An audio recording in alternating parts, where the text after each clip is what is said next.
want to thank everybody for joining us on another episode of My C.R.E.A.M podcast. And everybody know what C.R.E.A.M stands for. Confidence rules everything around me, aka coaching rules everything around me, aka Christ rules everything around me.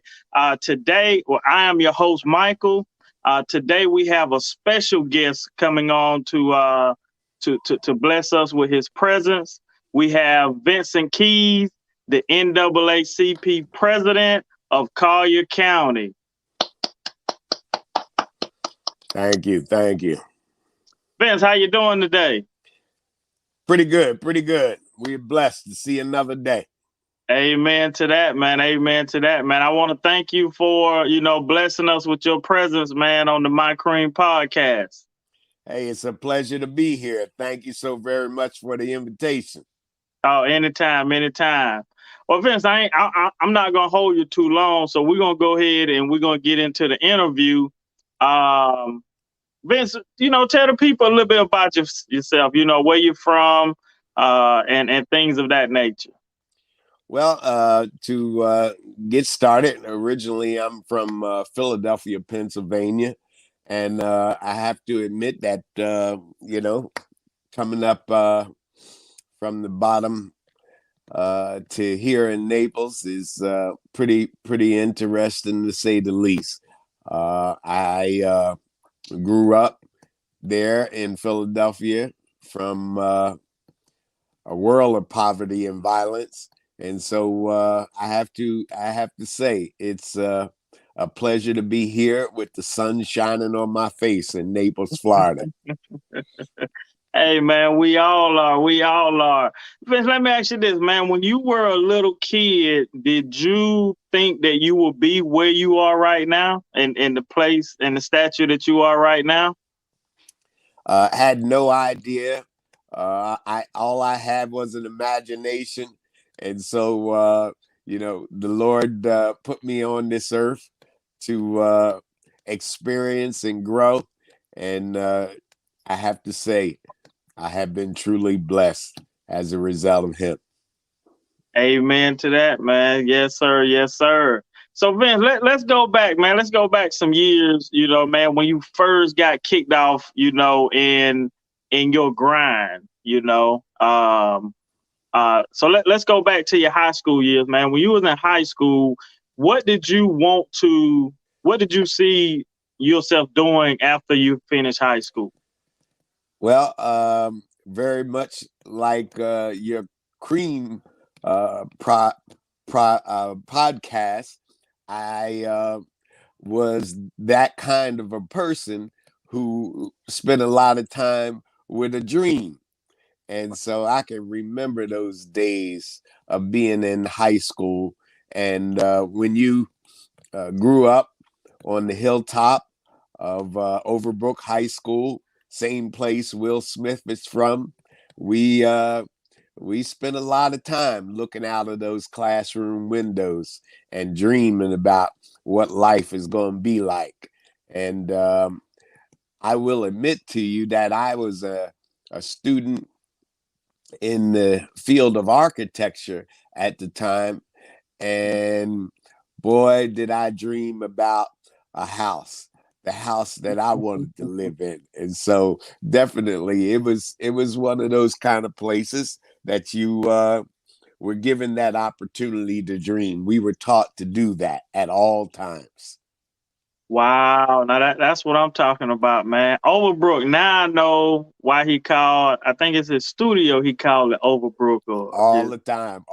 Right. We give a lot of credit back to Overbrook because we've had some world-renowned folk like Wilt Chamberlain, who graduated from Overbrook High School, and even some of my good friends like Andre McCarter, who played basketball out in California. And so a lot of people have graduated from the hilltop, what we call it, the hilltop. But that's right there in the heart of West Philadelphia. So it's tough territory. But like I said, when you can grow up in poverty and violence and make your way out, believe me, it's a good day every single day. Yes, sir. Yes, sir. So let me ask you this: Do you think that so the area you grew up in West Philadelphia, did that give you the drive and the determination to uh, accomplish your goals and your dreams? Later on in life, when things maybe didn't go the way that you planned it to go. I I believe that that was part of it, Mike. A great deal of it was spending my days uh, being raised up with values and lessons of my parents who raised us in the church. I uh, I know for a fact that my grandfather was a reverend in the African Methodist Episcopal Church. And so every week, every weekend, we'd have to spend our time giving back and supplying service to others. And so I guess that's the reason why I spend so much time helping people today. Ah, man, that's awesome. That's awesome. So, all right, so let's jump back. So, when you graduated high school, you know, what what did you go on to do next?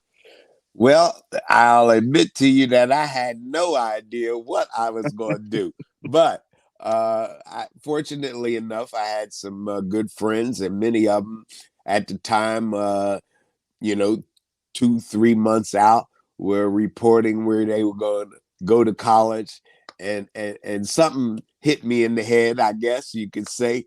And I decided to apply. And fortunately enough, I ended up at one of the oldest institutions, oldest African American institutions in the state of Pennsylvania. I graduated from Cheney University of Pennsylvania, which was chartered in 1837. So it Oh, was one of the first historically Black colleges and universities in the state of Pennsylvania. wow. Now, hey, man, that's on a whole nother level there, man. Cheney University. So, what did you get your degree in? Fortunately enough, I graduated in the industrial technology area. I was always a hands on person, but you Okay. were always expected to look forward and plan what the future was going to be like. So, industrial technology taught me a lot. It gave me plenty of opportunity. And I'll never forget the day that I received my diploma. I was scheduled to go to work that Monday of that week, and so I couldn't wait to set the world on fire. Vince, my best friend and I, we had a saying. We both went in the military when we graduated, and when we went through basic training, we thought about we talked, maybe this might have been maybe like 10 years ago, and we both said that failure was never an option when we went through basic training and AIT, uh, because it never entered our minds. Like failure never entered. It wasn't even like on the table. It wasn't even in the room or in the building in our mindset that we were going to fail, because we had that drive and that hunger to go and capture the success that we wanted. And so it sounds like you had that same, failure was not an option attitude, man. I was on fire. I was on fire. I couldn't wait, and believe you and me, it was kind of infectious to be in and around people that were doing things, going places, wanting to have an impact on the world. And by like I said, by the time I graduated, I was set and ready to go. Now, Vince, let me ask you this right here. So you graduate high school, you go to college, you graduate college, you ready to enter the world. Can you kind of tell the audience a little bit like what was the world like, during that time? Well, it was just as troubled as it is today. I'll not forget that Ronald Reagan was president at the time, and I had took a job opportunity in the automotive industry, and that gave me an overview of a management training program that really led me on to being relocated. And I have to admit, it was pretty enlightening, because I don't think at that point I had ever been on an airplane before. So it was a new experience for me to be relocated out of Pennsylvania and on to the state of Michigan. Wow. Now that's what I'm talking about there, man. So now, so you moved from your home where you grew up from, the area, and now you're in this new state, man. So how was Michigan back then? Because I know it's very different back then than it is now. Oh yeah, Mayor Coleman was the mayor of the city, and that was enlightening, because just to see another African American running the city, and was bold, not afraid to say, if need be, you ought to stay above 8 Mile. But once you inside the city, you in my town. And so it just made me feel good to see Mayor Coleman run the town, and he did a fantastic job and was reelected. So at the same time, uh, graduating out of that management training program, it, I guess, had the Department of Labor looking over large corporations, and I was introduced into the sales department of the Bud Company in the automotive industry, and so my customers at the time were the big three, and need I say, it changed my life totally. Gave me a completely different perspective, and there were times when I was a little homesick, but I think I grew out of that. Them paychecks will help too. That's right. That's right. And so it was great, because that gave me an opportunity to finally play a little catch up and economically have an impact on the world. Great, great. Uh, Vince, during that time, did you have like a mentor or a coach, somebody that was kind of helping guide you to navigate the waters that you was in at the time? Well, I always look back and give credit to the people that were in my family, because, as I mentioned, my grandfather was a reverend. And at the same time of being a reverend, he always owned a lot of real estate.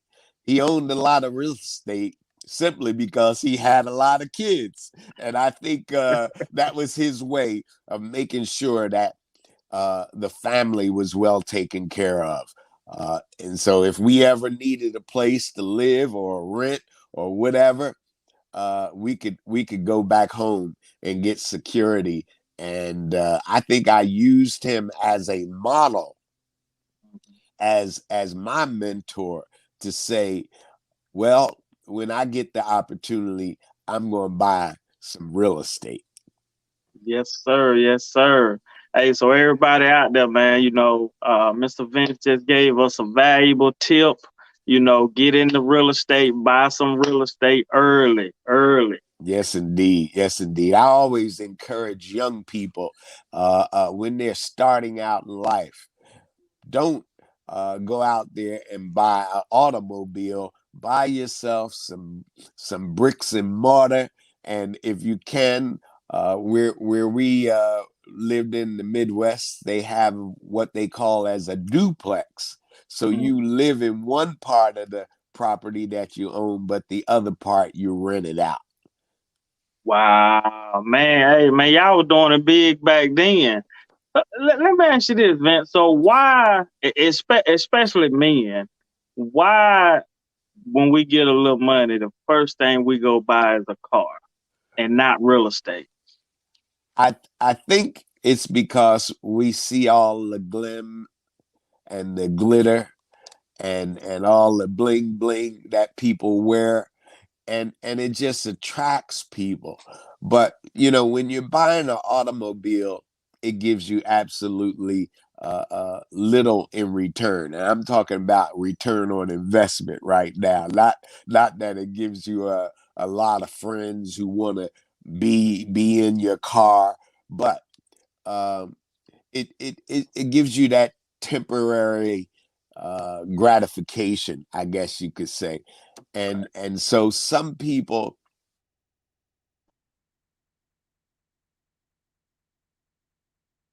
Vince, I lost you.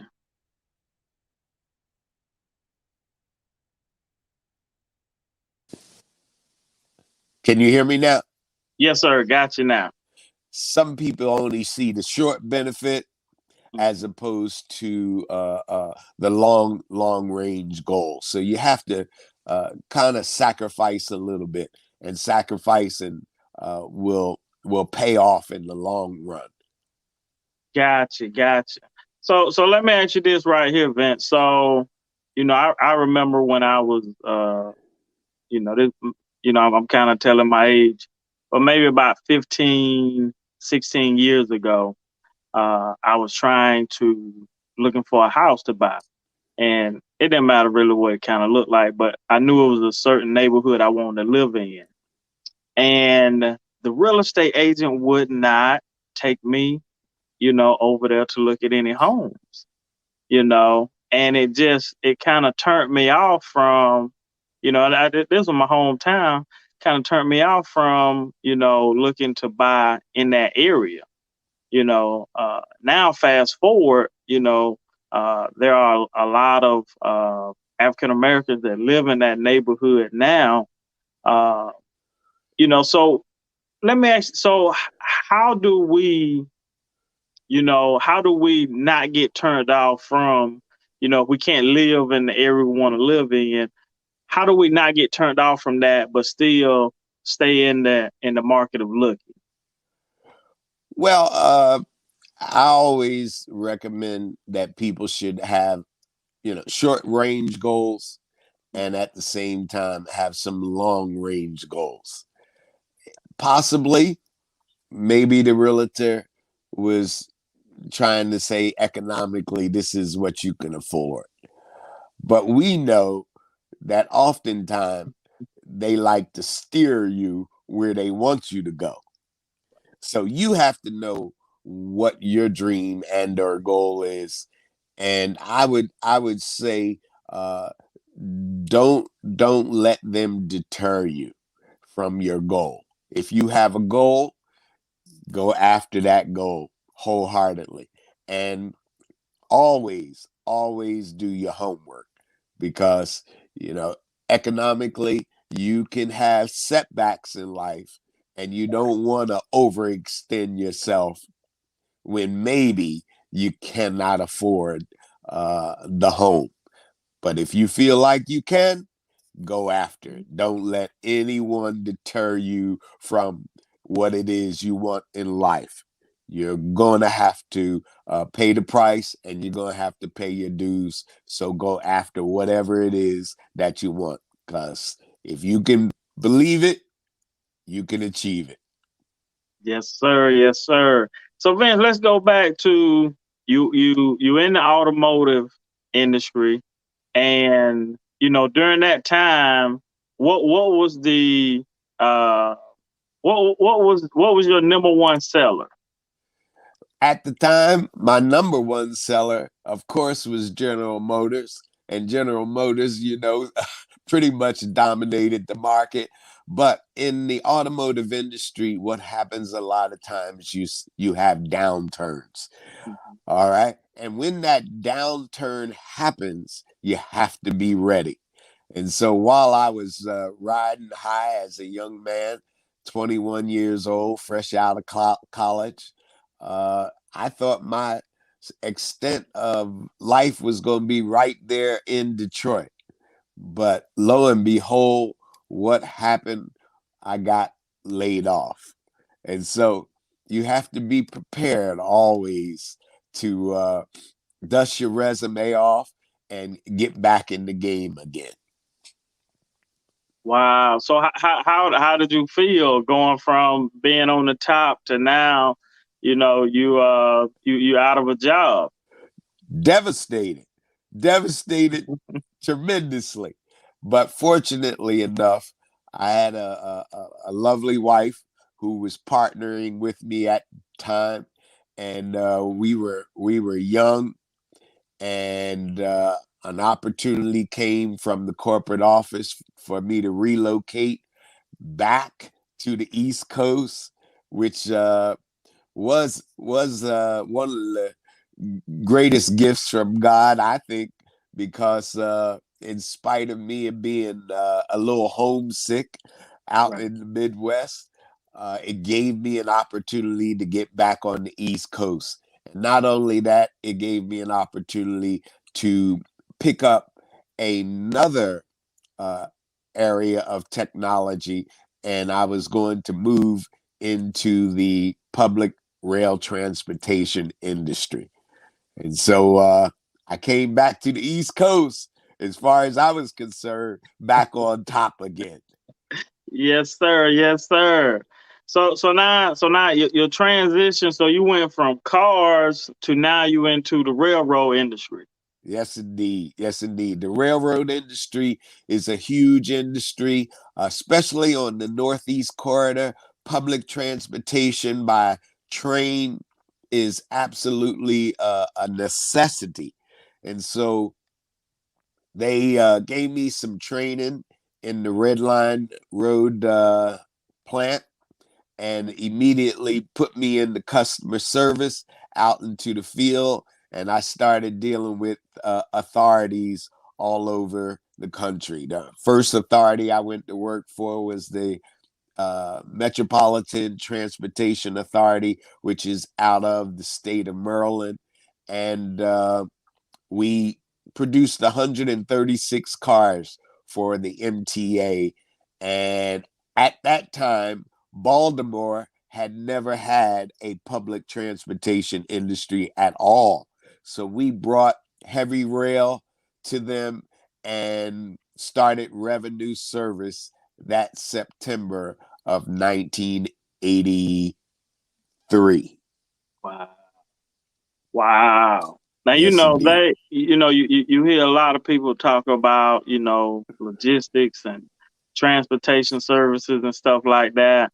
And, everybody always overlooks the railroad industry, but it keeps trucking, man. It keeps going. Yes, indeed. Yes, indeed. I don't know where the country would be if it wasn't for the transportation industry. And I think that's what really made our country as strong as it is today. Transportation has been a huge part of moving people, not only people, but moving product. Right. I totally agree with you on that there, man. Uh, I remember when I was getting out of the military and they came and they got all of our stuff and they were like, "Well, we're gonna pick it up on this day." And where I was moving from Colorado to Georgia, and they said we're gonna drop it off on this day. And I was like, "Man, I ain't even gave y'all no directions yet." So, but sure enough, man, the date and the time they told me, man, they dropped everything off, at that location, man. And I was amazed by, them being able to do that. And I know, today, you got FedEx, you got UPS, but I was an old country boy, and we just wasn't used to seeing people come pick your stuff up.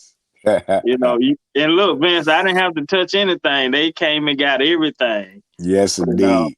and Yes, then indeed. drop it off.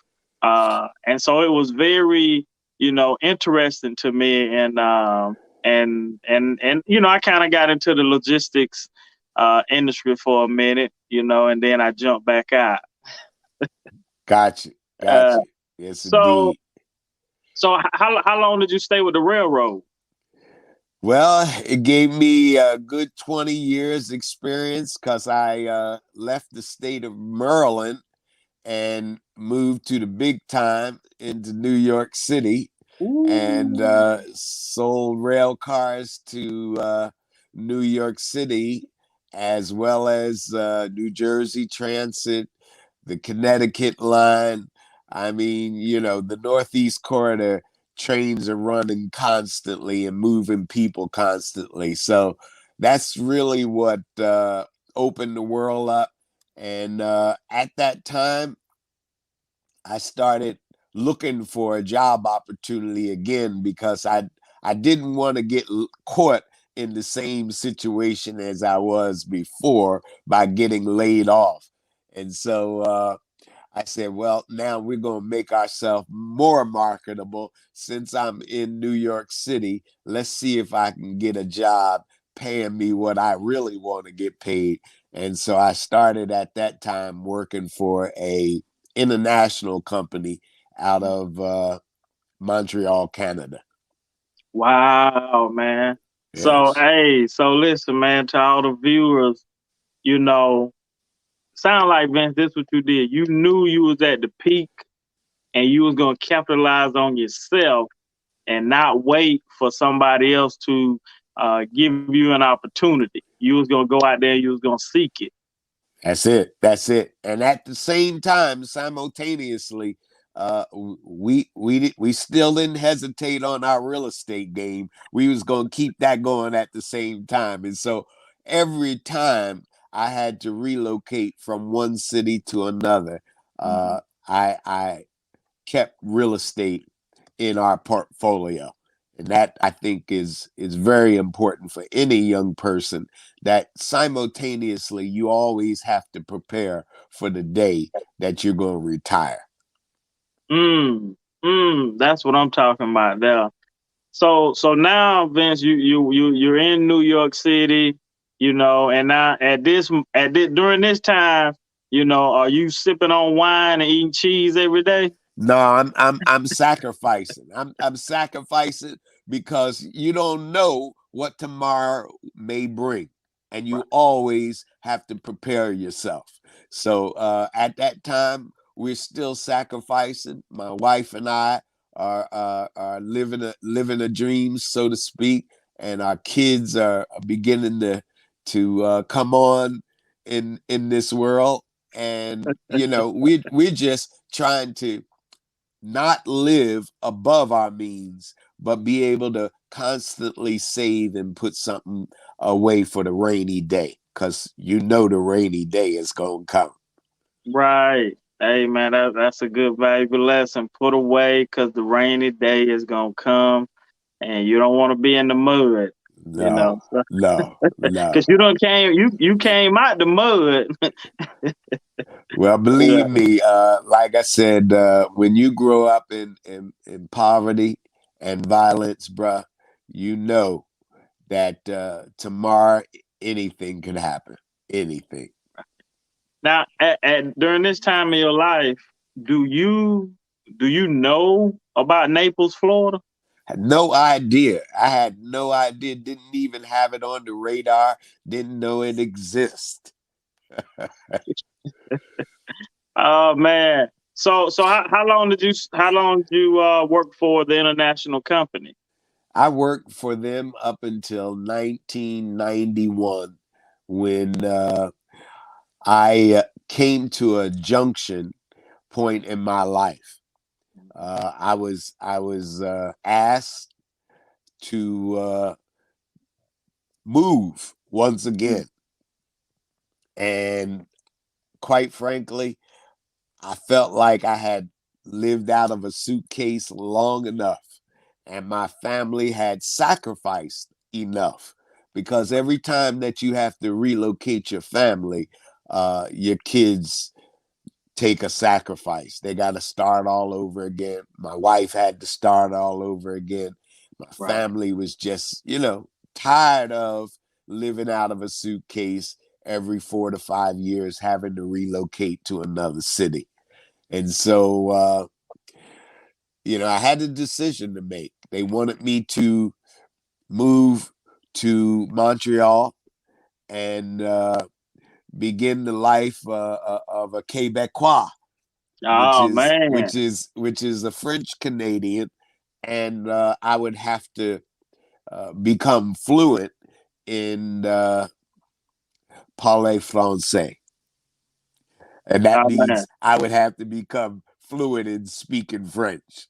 So I thought it was just too much for us to sacrifice moving out of the country, Right. and I decided to part my ways with Bombardier and move back to New Jersey, closer to my family, and to assist my mom and stepdad, who were getting up in age at that time. So we moved back to New Jersey. Wow. And so you're in New Jersey. You're putting down roots at this time. Well, roots definitely for us, because we lived in New Jersey longer than I had lived anywhere. I Okay. think we stayed in New Jersey for about 10 years, and I just knew uh, that was going to be my home for the rest of my life. But fortunately enough, my wife's career was taking off then. We are both from the transportation industry, and an opportunity came up. They asked my wife to relocate, and I had it. I said, "Well, if that's what you want to do, you want to relocate, I'll do whatever you ask me to do, and we'll go down there and buy a piece of real estate down there and start all over brand new." And that's pretty much what we did. My wife was relocated to Miami, Florida. She always wanted to live Ooh. there. She's originally from the West Indies, and so when it comes to sunshine and no snow, Yeah. that's her kind of place. And so she packed up, and that was in 1996. 96, she moved to Miami. Wow. Wow. I know that was exciting, man, because uh, during that time, I want to say, I think I was just learning about Miami. So how was it living in Miami versus, you know, living in New Jersey? Big difference. I had to get adjusted, or acclimated, should I say, to the climate. However, I guess you could say I was kind of resistant, because New Jersey is kind of like my home. I mean, the next state over from the state of Pennsylvania, and Right. so I was resistant for a long, long time, because I didn't officially make the move. I was commuting back and forth for at least 2 years, until my wife got tired of that. She said, "I got to find you a job." So she found me a job down in Broward County, and I came down to teach technology to middle school students. And that's what brought me down to Broward, Florida, Broward County, Florida. Wow. Now Yes. that's what I'm talking about there, man. And so now did you stay in the let me ask you this right here. How was the education system or industry back then? Well, at that time, they were just beginning to adjust to the field of technology. And so I was really instrumental in helping the middle school, and it was a brand new school, change over to teach various fields of industry in the school system. And I have to admit, I really enjoyed it. I love working with kids. I love teaching what it is that I know, and it was fresh and brand new, and it just created a another experience or dream to become a reality in my life. Gotcha, gotcha. So how long did you teach? In the classroom for only 2 years. I couldn't take it uh, as long as I thought I could, because the middle school kids drive you crazy. But uh, that really opened up the door for me to become an administrator. And so at the time, my wife wanted me to build her own home. And so I guess I said, well, let me dust off my architectural dreams and see what we can do in putting together something that'll make you happy. And so we built a home for her here in Collier County. Had no idea what I was getting myself into. How long have you been in Collier County? We moved here. The house was finished being built in 2003. And I really decided to get off of the bandwagon. I guess you could say for good this time, because there was a stint there where I dusted my resume off and went back to the railroad again, and I started working for Amtrak out of Raleigh, North Carolina. Okay, okay. Yes, indeed. And so it uh, it helped me finally pay off that mortgage and get that out of the way. And so once we built the house and was able to pay the mortgage off, that's when I really decided that I was going to truly uh, take a chance on working for myself. Oh man, now that's next level there, man. That is next level. Yeah, it So took it took a good 40 years of coming before I felt confident enough. Before I felt confident enough to be self-employed, because when you are so used to getting a paycheck and then you decide to, okay, you're going to work for yourself now, and you're going to generate the necessary income off of your ability, took took a lot of strength. I will say that. so you would say that, every avenue you went through, you build confidence to the point to where you had the confidence to step out on your own and cut your own road. Yeah, yeah, definitely. Excuse me.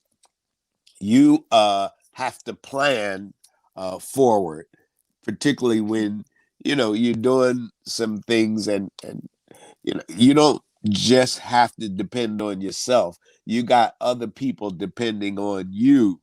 So when you step out there and become self-employed, you really got to be prepared. You really have to look forward to it. You gotta have it to the point that everyone that is dependent on you can rest assured that the mouths will be fed. That's what I'm talking about, man. That remind me of that commercial. You're always in good hands with They not a sponsor yet, so I ain't gonna say their name.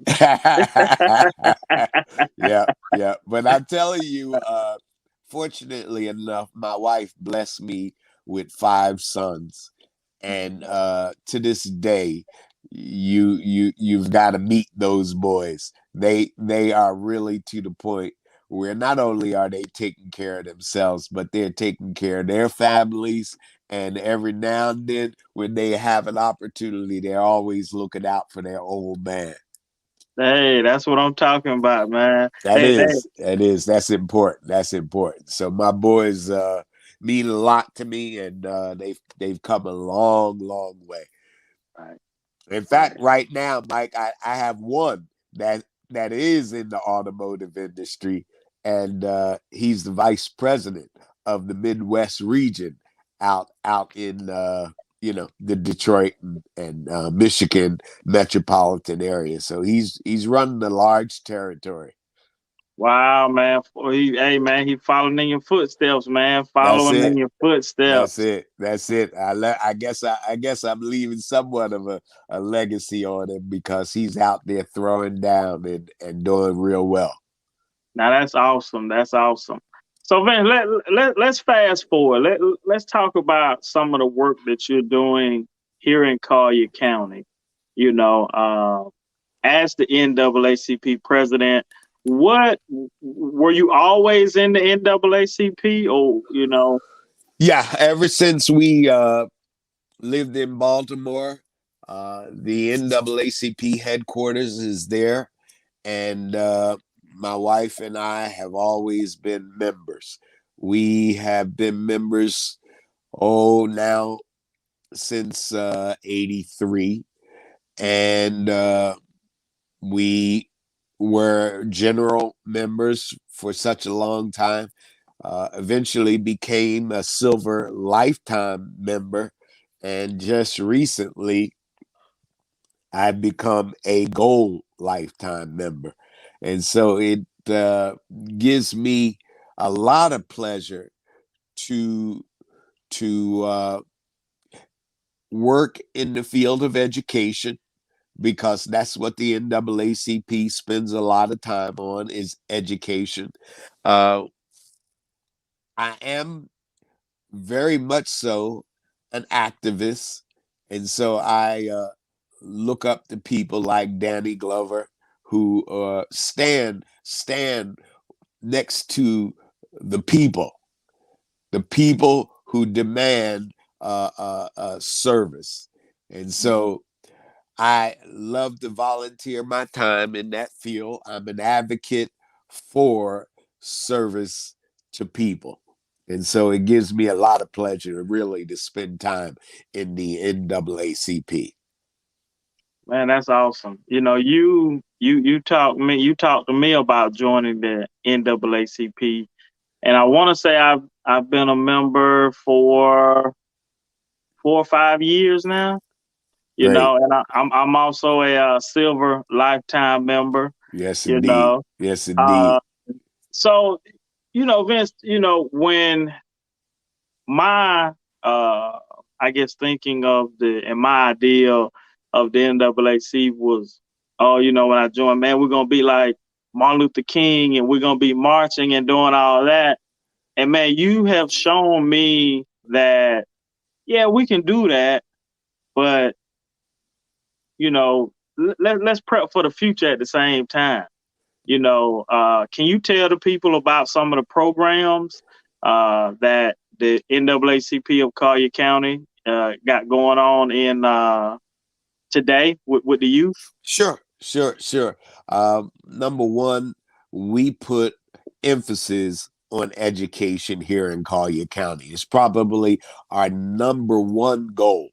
We have several programs in the field of education. Number one, we have our world-renowned signature program, which is our AXO program, which stands for Academic, Cultural, Technological, Scientific, Olympic Program.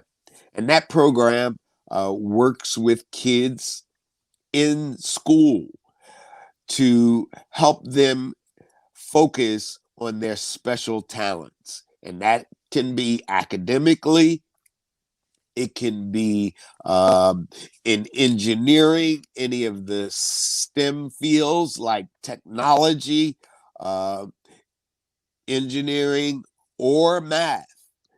And so we focus on that. And recently, we have began to add the A in the STEM fields, and that has now broadened it to STEAM. STEAM is inclusionary of the arts. I don't know if you know, but in many of the Collier County public schools, performing arts is a rapidly growing industry. In fact, recently told to me to be a $900 billion industry. So the opportunities are there, and we want to get our young people introduced into the arts and take their rightful place, because many of them have seen the big screen and walked across the red carpet.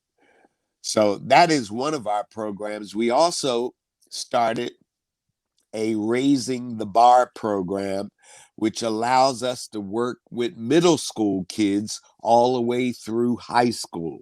So they start with us by applying in the 7th grade, and they enter our Raising the Bar program in the 8th grade and work with us for 5 years until graduation, and at which time we offer them a scholarship to go on to college. So it is a 5-year college preparatory program. And our last but final program is our National Flight Academy. We call it LIFT, Leadership in Flight Training, because we want to educate kids on the field of aviation. The field of aviation is broad and wide, and many of the job opportunities in the field of aviation can open up the doors to $150,000 or more salary if they apply themselves in that field. So it can be less, but at the same time, if they learn and get the technological training that's necessary, they can move on to job opportunities to take care of not only themselves, but their families as well. And so those three programs are our premier programs. We do have others like the internship program. So some of the kids during their high school years, they can get a job opportunity, and we will help expose them to the different careers that are out there in industry. So that is pretty much our educational program. We're very much proud of those programs, and we just love continuing to work with the kids day in and day out. We mentor them and help them focus on the opportunities that are ahead. Hey man, and Vince, man, when I tell you, man, as the president, you do a an outstanding job. I don't think you get the credit that you deserve. I don't think that Collier County NAACP gets the credit that it deserves, because the organization is pretty much preparing leaders. The next generation of leaders, and that's rare in our communities outside of sports. Well, that is something very, very interesting to us. We know that you can capture kids' attention when it comes to sports. I think sports is the greatest way that we can engage with our kids and take them in a given position and turn them, because they are willing to listen. Let's face it, kids are like a sponge. They'll suck up whatever it is that you are teaching, as long as you can influence them in the right way. guaranteed they will go. They will go. So you gotta stick with those kids and help them along. We just simply try and expose them, give them the exposure so that they can see the horizon that's just right around the corner. Right. And Vince, I want you to, kind of talk about the flight program that's out in Immokalee, Florida, at Immokalee High School. If you can, just give us a minute about that program. It's a fantastic opportunity. Let me say this, that it's one of only two high schools that offer the aviation program. And so for Immokalee kids that may have very little can wind up with a whole lot. It's an opportunity for you to sit behind a flight simulator, learn uh, maneuvers, takeoff and landings, learn the airport environment, learn what it takes to become a pilot.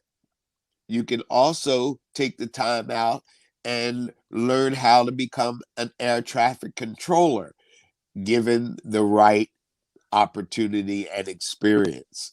So, what we ultimately like to do is get a kid certified while they're in school. Either they get a drone license or they get a pilot's license. Today, many kids are getting pilot's license before they even get a driver's license.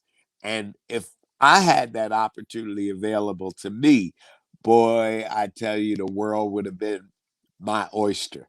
And so it just gives me pleasure to see kids in high school take a class and learn how to become a pilot before they even get a driver's license. Man, now that is awesome. And the thing about, oh, I think I lost Vincent. But the thing about this why this program is so unique in Immokalee is that in Immokalee, English is the third language. Spanish is the first, Creole is the second, and English is the third official language uh, in Immokalee. So it's definitely it's definitely uh, helping kids and kids are going to take advantage of it. So Vince, I was telling the people about English is the third language in Immokalee. Yes. It's very unique in what you all are accomplishing there. Uh, so Vince, let me ask you this right here. And I know we've been on here for a minute. We're finna get ready to close out. Um, you have done a lot for the community, and now getting the opportunity to hear your story, coming from Overbrook into Cheney, you know, doing the 40 plus years, stepping out on your own, and now giving back. You are the blueprint of live, love, and lead, and now you're the blueprint for Cream, because you talked about the confidence that it had. You know, where do you think our community can ascend to over the next 30, 40 years? Well, the the sky is the limit. I'll give you that from a pilot's perspective. If you can look up, you can get up. If I could come from poverty and violence, anybody could reach for the moon. And I always tell kids, if you're reaching for the moon and you just might miss, at least you could land among the stars. And so uh, I love your podcast, Cream, because I want to tell the kids to always dream, and by having a dream, you can move forward. You can achieve anything that you aspire to become. You can do anything as long as you apply yourself. Couple that with a little education if need be, but go after your goal and don't let anyone deter you from it.